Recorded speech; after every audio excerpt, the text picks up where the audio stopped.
ગુજરાત રાજકારણના સૌથી મોટા સમાચાર સામે આવી રહ્યા છે. આમ આદમી પાર્ટીના ડેડિયાપાડાના ધારાસભ્ય ચેતર વસાવાને કોર્ટે દોષિત જાહેર કર્યા છે. નર્મદા એડિશનલ સેશન્સ કોર્ટે વન વિભાગના કર્મચારીઓ પર થયેલા હુમલા અને ધમકી આપવાના ચકચારી કેસમાં આ મહત્વનો ચુકાદો આપ્યો છે. એમએલએ ચેતર વસાવા અને તેમની પત્ની શકુંતલા વસાવા સહિત તમામ 9 આરોપીઓને 7 વર્ષની કેદ અને 25,000નો દંડ કરવામાં આવ્યો છે. ધારાસભ્ય ચેતર વસાવાને અલગ અલગ ગુનાઓમાં સજા ફટકારવામાં આવતા ભરૂચ નર્મદાના રાજકારણમાં ખળભળાટ મચી ગયો છે. પ્રાપ્ત માહિતી અનુસાર નવેમ્બર 2023માં નોંધાયેલી આ ફરિયાદ મુજબ ધારાસભ્ય પર આરોપ હતો કે તેમણે ફોરેસ્ટ કર્મચારીઓને પોતાના ઘરે બોલાવીને માર માર્યો હતો. આ વિવાદાસ્પદ ઘટના બાદ ચેતર વસાવાએ કોર્ટમાં સરેન્ડર કર્યું હતું અને હવે લાંબી કાનૂની પ્રક્રિયા બાદ કોર્ટે આ મામલે તેમને દોષિત ઠેરવતો મહત્વનો ચુકાદો આપ્યો છે. ઘરે બોલાવીને ધાક ધમકી આપી હવામાં ગોળીબાર કર્યો હતો. આ અંગે વધુમાં સરકારી વકીલ વંદના ભટ્ટે જણાવ્યું હતું કે વર્ષ 2023માં ફોરેસ્ટ વિભાગના કર્મચારીઓએ વન વિભાગની જમીન પરથી ગેરકાયદેસર વાવેતર દૂર કર્યું હતું. આ બાબતને લઈ ચેતર વસાવાએ તે કર્મચારીઓને પોતાના ઘરે બોલાવીને ધાક ધમકી આપી હવામાં ગોળીબાર કર્યો અને ધોલધપાટ કરી હતી. તેના બીજા દિવસે ચેતર વસાવાના પીએ અને અન્ય લોકોએ કર્મચારીઓ પાસેથી રૂપિયા 30,000થી મળીને કુલ 60,000ની ખંડણી માંગી હતી. ફોરેસ્ટ કર્મચારીઓ પાસે પૈસા ન હોવાથી તેમણે એટીએમમાંથી પૈસા ઉપાડવાનો પ્રયત્ન કર્યો, પણ પૈસા ન નીકળતા તેમણે પોતાના ઉપરી અધિકારીને ફોન કર્યો હતો અને અધિકારીઓએ ઓનલાઈન 30,000 ટ્રાન્સફર કર્યા હતા, જે પુરાવા તરીકે મળી આવ્યા છે. આ કેસની સુનાવણી એડિશનલ ડિસ્ટ્રિક્ટ એન્ડ સેશન્સ જજની કોર્ટમાં ચાલી હતી, જેમાં તમામ સરકારી સાક્ષીઓ અને મજબૂત પુરાવાઓને આધારે કોર્ટે આજે 23 જૂન 5 પુરુષ અને 4 સ્ત્રી સહિત કુલ 9 આરોપીઓને દોષી જાહેર કરીને 7 વર્ષની કેદની સજા તથા રૂપિયા 25,000નો દંડ ફટકાર્યો છે. હાલમાં તમામ આરોપીઓને રાજપીપળા જેલમાં જ્યુડિશિયલ કસ્ટડીમાં રાખવાનો હુકમ કરાયો છે.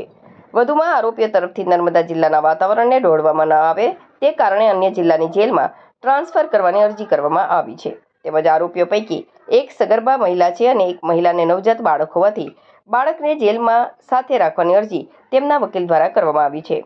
વકીલે એ પણ સ્પષ્ટ કર્યું કે આરોપીઓ અગાઉ એક કેસમાં 1 વર્ષના પ્રોબેશન પીરિયડ પર મુક્ત થયા હતા અને તે પીરિયડ પૂરો થતાં જ ફરીથી ગુનાઓ આચર્યા હોવાથી કોર્ટે આ તમામ બાબતોને ધ્યાને રાખીને આ સજા ફટકારી છે.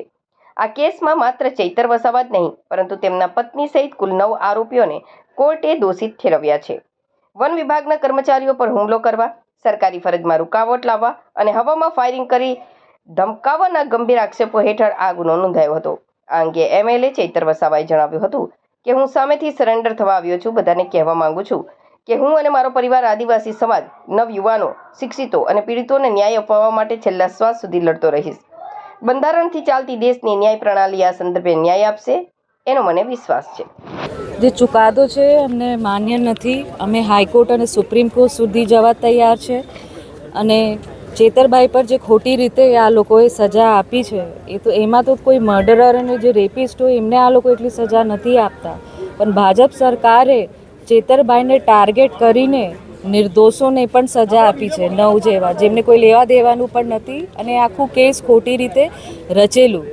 અને હવે ચેતરભાઈ જે આદિવાસી સમાજના મુદ્દા ઉઠાવે છે અને આદિવાસીમાં ચહેરો ઉભરીને આવે છે એટલે એમની અવાજ દબાવવા માટે આજે આ કાવતરું રચ્યું છે.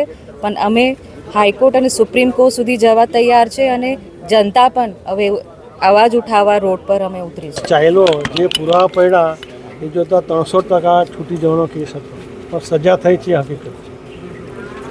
તો એવા કયા ડોક્યુમેન્ટ્સ એમની પાસે હતા કે જેને કારણે એ હજુ જજમેન્ટનો અમે અભ્યાસ નથી કર્યો એટલે એ બાબતમાં કહેવાય નહીં. એટલે બધું જજમેન્ટ આવ્યું છે એટલે એની બાબતમાં કોઈ કોમેન્ટ ના થાય. સાહેબ, જે રીતના જે સજા આપવામાં આવી છે નામદાર કોર્ટ તરફથી, આગળની શું લીગલી પ્રોસિજર રહેશે? હા, એ આપણે કહું કે હવે અપીલ કરીશું. અપીલમાં જામીન અરજી આપીશું અને એમાં છૂટવાની કોશિશ કરીશું. અને 7 વર્ષની સજા છે એટલે જામીન પર છૂટશે. શું એવા પરિબળ રહ્યા કે જેમાં કારણે દલીલોમાં એમને સજા? એ બાબતે મારથી હમણાં કંઈ કહેવાય નહીં. જજમેન્ટ આવી ગયું છે કે જ્યાં સુધી અપીલ થાય ના, અપીલમાં જે ફેરફાર ના થાય ત્યાં સુધી અમારાથી જજમેન્ટ પર કોમેન્ટ ના થાય. ક્યાં સુધીમાં હાઈકોર્ટમાં અપીલ કરવામાં આવશે? એ તો અમારે વિધિન 1 મંથ કરી દેવી પડે. 1 મંથ. તો 9 આરોપી જે મૂકવામાં આવ્યા છે, જેમાં એક મહિલા છે જે પ્રેગ્નન્ટ છે, એક મહિલાનું નાનું બાળક છે, એના વિશે કોઈ ટિપ્પણી અથવા એને બેન સેમ સજા છે કે એમને કંઈ? બધાને હરખી સજા છે, બધાને, એમાં કોઈ ભેદભાવ નથી. બધા હરકી સજા છે. 9 લાખ ઉપરનો દંડ છે ભેગો થઈને. આજે ટોટલ 9 આરોપીઓને સજા કરવામાં આવી છે. એમાં 5 પુરુષ આરોપી છે અને 4 સ્ત્રી આરોપી છે. આજે આખી ઘટના હતી એ ફોરેસ્ટ ડિપાર્ટમેન્ટના જે કર્મચારીઓ છે એમને એમની ફરજમાં અવરોધ કરવા બાબતની આ આખી મેટર હતી. 2023માં બનાવ બનેલો હતો અને એના અનુસંધાને અહીંયા નામદાર એડિશનલ ડિસ્ટ્રિક્ટ એન્ડ સેશન જજ સાહેબની કોર્ટમાં આ મેટર ચાલી ગઈ અને એમાં શરૂઆતના તબક્કામાં ડીજીપી શ્રી જીતેન્દ્રસિંહ જે ગોહિલનાઓ છે એમણે આ ટ્રાયલ ચલાવી હતી અને ત્યારબાદ એમાં સ્પેશિયલ પીપી અમિત નાયર આવ્યા હતા અને એમણે આ મેટર ચલાવી અને આજરોજ આ નામદાર કોર્ટે એડિશનલ ડિસ્ટ્રિક્ટ એન્ડ સેશન જજ શ્રી હિરપરા સાહેબે 7 વર્ષની કેદની સજા અને 25,000 રૂપિયાનો દંડ ફટકાર્યો છે. આરોપીને ક્યાં લઈ જવું? આ આરોપીને જનરલી સજા થતી હોય છે તો પાકા કામના કેદી તરીકે એમને બરોડા સેન્ટ્રલ જેલમાં લઈ જવામાં આવે છે. આપણે ત્યાં જિલ્લા જેલ પ્રશાસનમાં પાકા કામના કેદીઓને રાખવાની વ્યવસ્થા નથી એના અનુસંધાને. બીજી વાત છે બેન, આજે ઘટના બની આખો એમાં કોણ કોણ જે આરોપી છે મુખ્ય જે ધારાસભ્ય સહિતના? ધારાસભ્ય સહિત એમના જે ધર્મપત્ની છે શકુંતલાબેન અને એમના પીએસ એટલાનું ખબર છે. અન્ય જે આરોપીઓ છે એમના નામ મને નથી ખ્યાલ.